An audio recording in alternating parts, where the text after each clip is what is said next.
Chapter 20. A letter for my daughter. On the day after Naomi's birth, I wrote her a letter for when she is older and ready to understand the battles fought for her. I wrote her the story of what had transpired since she'd been conceived. I told her of the war which had waged over her before she'd taken her first breath. The things I wrote to her shine light on the darkness of my family's past, the reason she is so important, and the power of free will. It is a letter I pray many fathers, mothers, brothers, and sisters would someday write to their family members.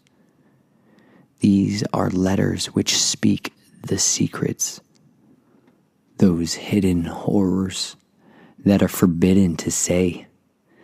Letters which will empower our children, equipping our sons, daughters, nieces, and nephews with the courage to face down their monsters and find strength in our weakness. For those who surrender their lives to our true Father Yahweh, His name is a strong tower that the righteous can run to and be saved. I was not an upright man the day that I ran to His tower and called upon His name. I was a man whose hands had shed so much blood. Blackmail and brutality were the currency of my past. I was a man who had lied, stolen, manipulated, coerced, cursed, and coveted. The murderer's hammer was in my hand, and the bodies had piled so high. If ever there was a man who deserved the executioner's chair, it was I. I felt the weight of survivor's guilt for the killings committed in front of me that I could not stop. And I felt the torment of seeing children abused with no one to bring the perpetrators to justice. I was a man on fire, looking for someone who would quench my flames. The family woman who saw me kill her husband before I'd gone to middle school can attest to this. The one who screamed out after me, "Murderer!" haunted my dreams for nearly 20 years. The names, the faces, the places of pain, misery, and death clung to the fabric of my being, and I could not bear to stand amidst the hurt. The others who saw me fight to the death in the pit know the monster I was. They saw what I would become when they would put the dagger in my hand. They saw the rage come boil over and unleash its fury on men and whatever else they put in my path. They had seen my two faces. The brilliant birthmark I bear when I brought forth death. I could not quench the fires of hatred. The cauldrons of chaos would fire bricks of bitterness that built my tower of rebellion.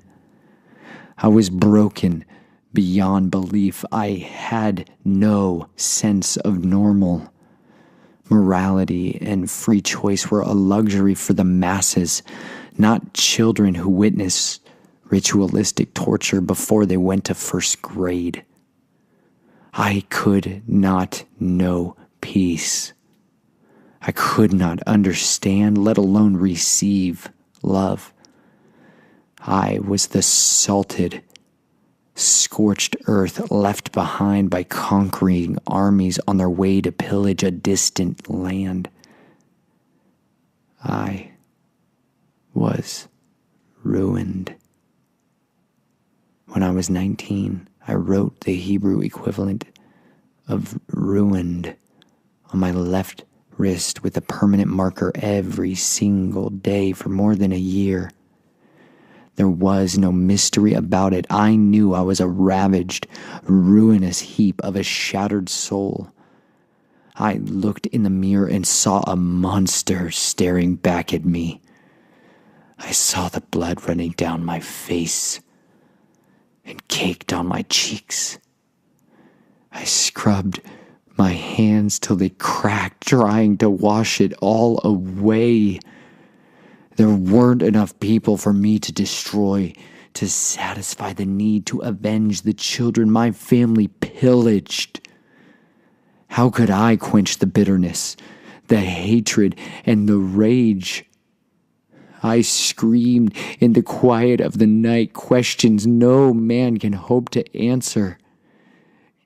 God, will you still save me? Would you choose to love me? Would you choose to forgive me? Would you let me choose another way? I wondered if I was even worth saving. Who would want to rebuild my ruins?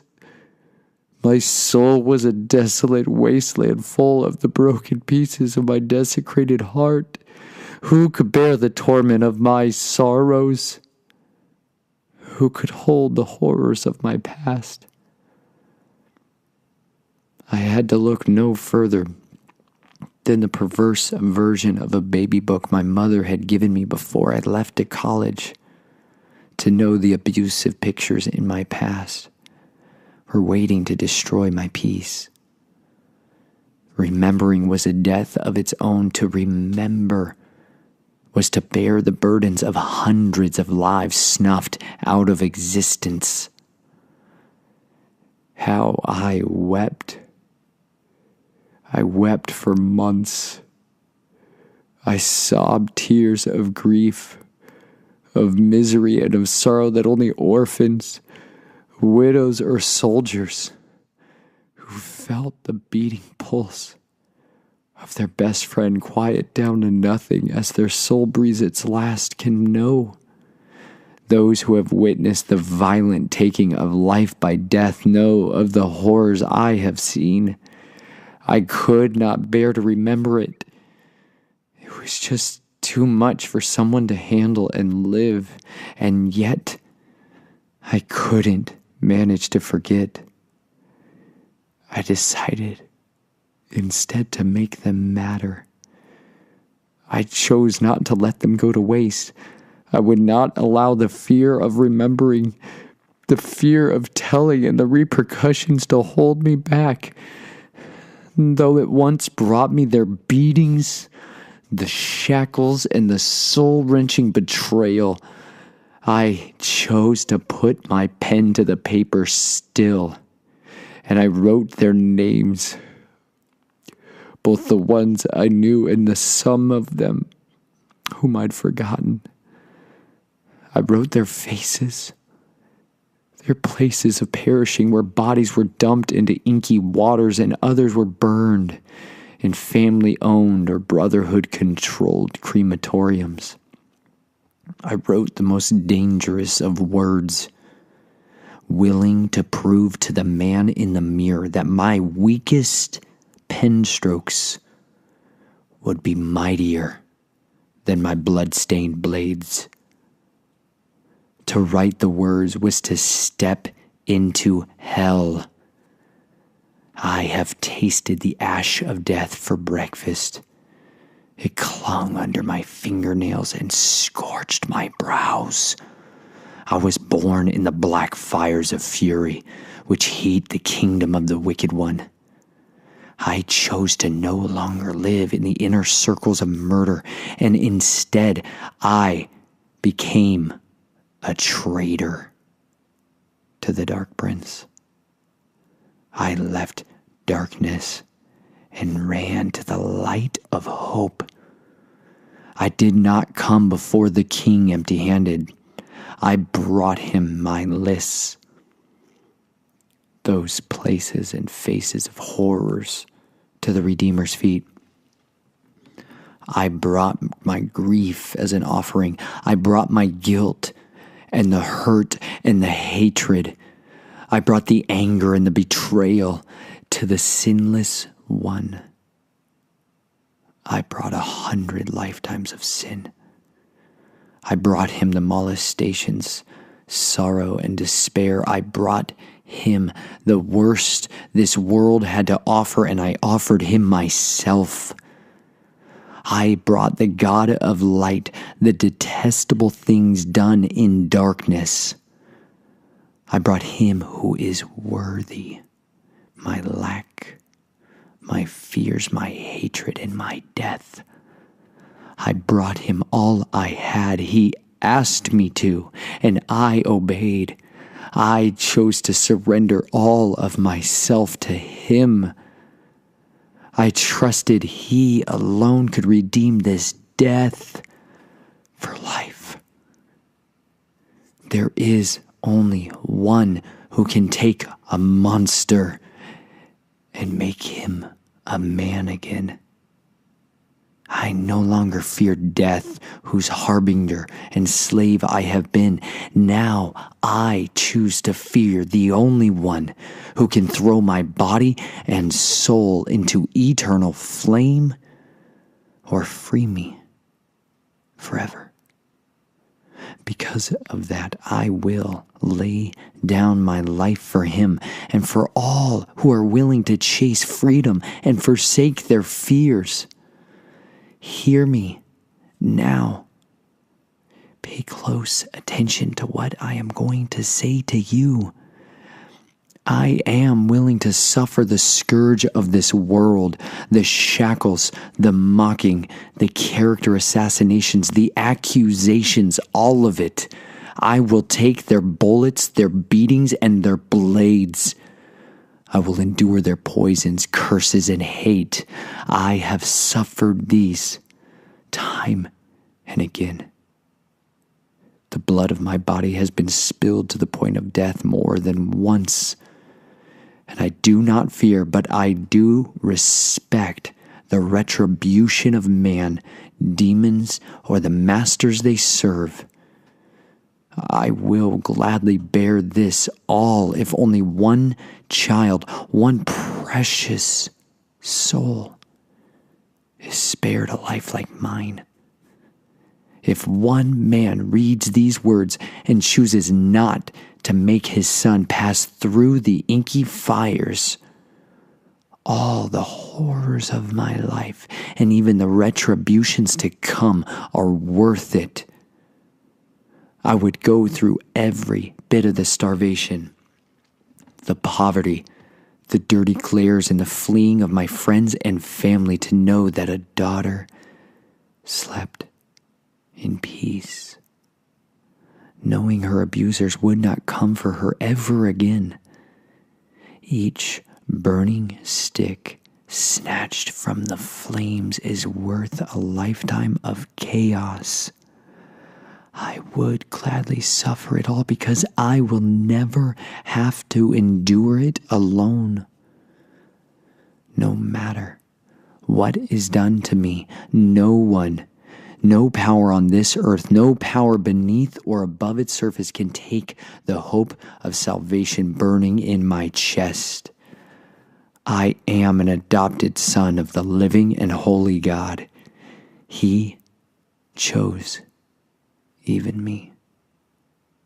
He loves even me, the man of fire, of fury and hatred, and the man of death. He loved me even as I was, not what I would be, but as I was. On the darkest of days when I was strapped to their chairs as they defiled me, desecrated my soul with devils, guilt, shame, and misery. At the moment when I was downing a handful of pills, desperate to bury the nightmares and the loss, he still chose to deliver me.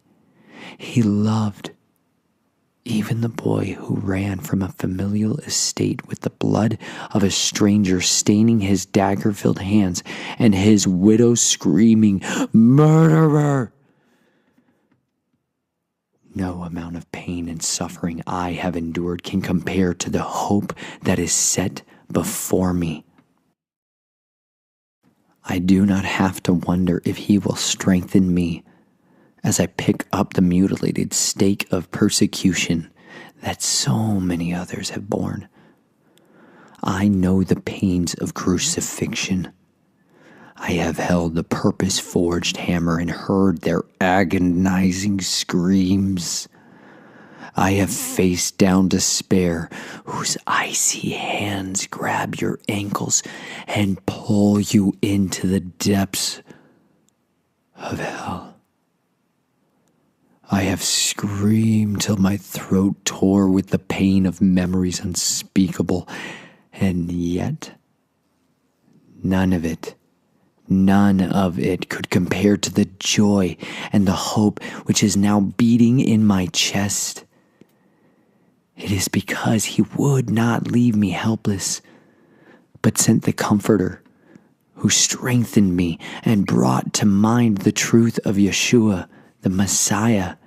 He willingly suffered the most painful punishment and death we all deserve so that we might have his life instead. It is the most significant exchange ever written, spoken, or dreamed of. It is the one who is perfect, becoming our devilish defects, our bloodshed, hatred, and death, that we might know the abundance of riches in store for the children of Yahweh. It is because he now lives in me that I will rush the gates of Hades and face down people possessed by the legions of the Dark Prince, standing between the souls, crying out for salvation in me. I will not fear their death, for I live to seek and save the lost, to snatch those burning sticks from the fires. I am not afraid of the familiar darkness, for I was born in it. I was birthed into the kingdom of fear, but I have been born again into the kingdom of faith. I am not afraid of their rituals, their blackmail, torture, or their threats. I fear El Shaddai, the Lord, our righteousness, the judge of us all. My love for him burned away the fears of persecution, rejection, and abandonment. Now I will walk into the Colosseum of public opinion and say, "These are the words of my testimony." I will speak them no matter what they say or what they do, no matter the family's retribution or what the order may choose. These words are for those who fear the night, who are born of the black sun, who feel the dread of the solstices as they approach. These are for the ones who drank the wine of the skull and spit on the word, who were made to bear witness to the oaths, the summonings and sendings, and for the ones who've never known they were loved. I write to the precious sons and daughters who have never known safety, peace, and a hope, and to the children of the fallen who believed they too are cursed and unable to be redeemed. I also have mingled with the ancient ones, gladly accepting the genetic enhancements so few can imagine is real. The Shining One seed has burned my soul. The Gregori's blood has tainted my own. To you who know the secrets, I speak these words for you. You who see the serpent seed in your blood, you children of Belial. You are not accursed. You are not anathema. You are loved. You are treasured. Listen to me. You are adored. And the purpose of your birth was not what they told you. Your purpose is to become part of the living, active body of Messiah, which will stand tall amidst the greatest threats the world has ever faced. But more than all of these things, know this: you are needed.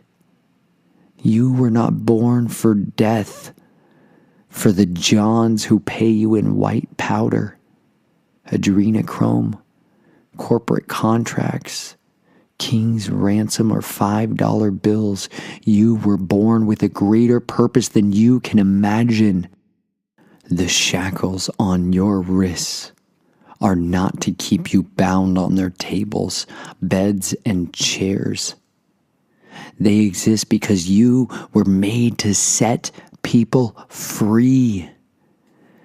The chains of your addictions and your lusts are to keep you from knowing you were made to breathe hope into the despairing lungs of vagabonds, outcasts, and misfits. The jewels of your crown of glory are waiting in the pebble-strewn asphalt of our overlooked and abandoned deviants, rebels, and wounded ones. You were not made to follow the trends of tomorrow. You were made to set fire to the beacons of redemption, to light a holy flame in the face of impenetrable darkness, and sing a song of praise as the bowels of Hades rage against your freedom, your hope, and your faith in the great Redeemer. Hear me, beloved one. The Father delights in you, longs for you, and loves every part of you beyond measure, comprehension, or scope. No matter what they told you, you are beautiful. You are adored, and you matter more than you can ever know. I know your hurts. I've felt the devastation of a defiling touch, and I've suffered the pains of poisons injected into my veins. I know the agony of abuse by those you trusted, loved, and adored. I know the feelings of betrayal, of mocking and ridicule. I know the feelings of their glares on your necks and the bully's laughter behind your back. You are not alone in your sorrow, or your suffering, or your death. But if there is yet breath in your lungs and blood in your veins, there is still hope. Even if you've just finalized your 4th divorce, or you can't stop looking at porn, you are still important. The purpose of your life can shake the mountains loose and cast them into the sea. No matter the number of track marks on your arms, that needle does not define you, and neither does the pipe or your pills. The mutilation scars on your wrists, thighs, and neck do not need to be hidden in shame, for when I look upon you, I know you are a survivor. You, oh precious and created one, were made to light a candle of hope against the darkness of despair. No matter how many times you sought the hangman's noose, the bottoms of bottles, or a manipulator to tell you that you're pretty, you still have a life to be lived. Your life can be made new. Your song of death can be turned into a symphony of hope. Come Come, join the ones who were orphans, the reckless lovers of losers, liars and thieves. Join the debt-laden dropout who has found out he too can be free. Join the heroes of the homeless, the champions of hope, the broken-hearted, and the healers who don't take what they need. Come and join the leftovers, the remnant, those outcasts once passed over, whose blood now beats with divine purpose.